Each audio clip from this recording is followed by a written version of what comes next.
folks. Hey, it's Commander Curtis again.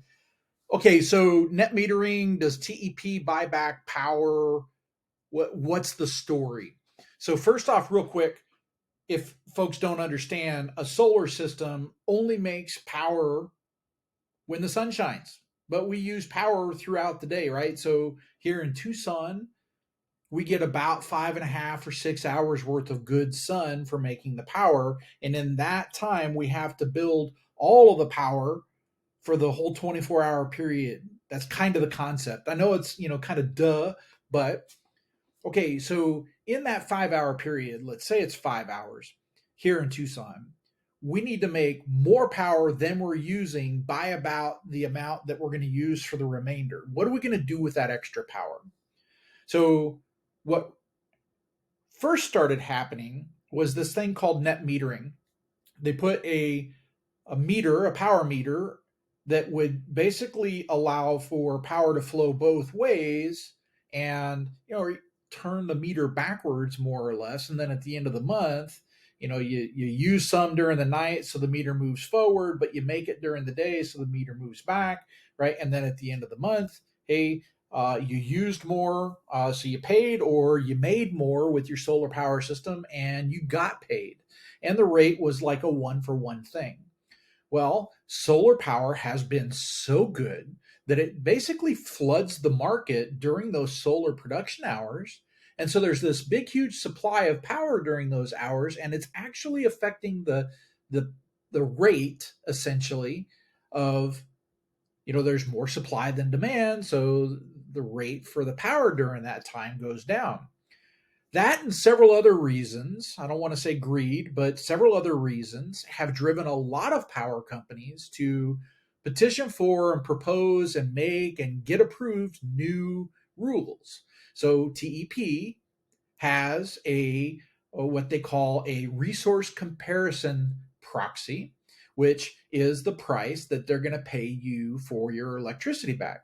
So in a very broad spectrum, what we're looking at is well, I'm going to make extra power that I'm not using and feed it back to the grid for TEP, and I'm going to get credited for that.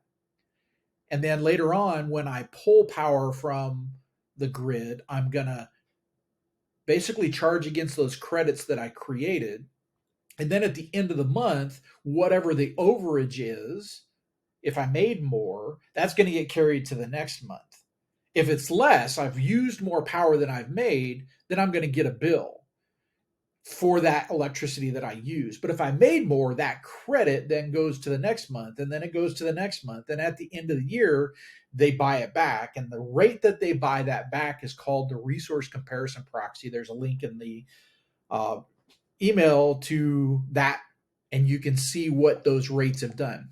When you get your solar system set up, that rate, when you do the interconnection agreement with TEP, that rate is locked in for 10 years. Each year, that rate can drop up to 10%.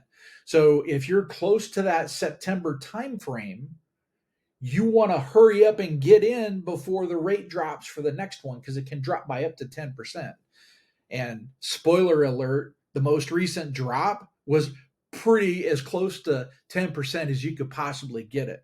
So, okay, what does all of that mean?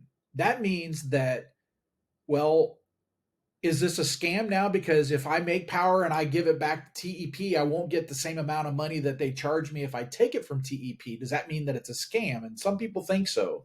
And I don't think so. I think what that means is homeowners need to make sure that their solar power systems are sized correctly, sized to make sure that you, at the end of the year, don't wind up with that overage.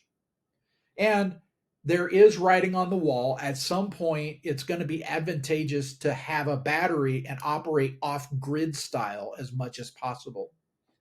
That's kind of in the future. These details and more are in the email, folks. Click the link and go read the email, and you can go see the RCP and where it's headed as well. Thanks. Appreciate it. Oh, maybe a little bit of a thumbs up. Talk to you later. Bye.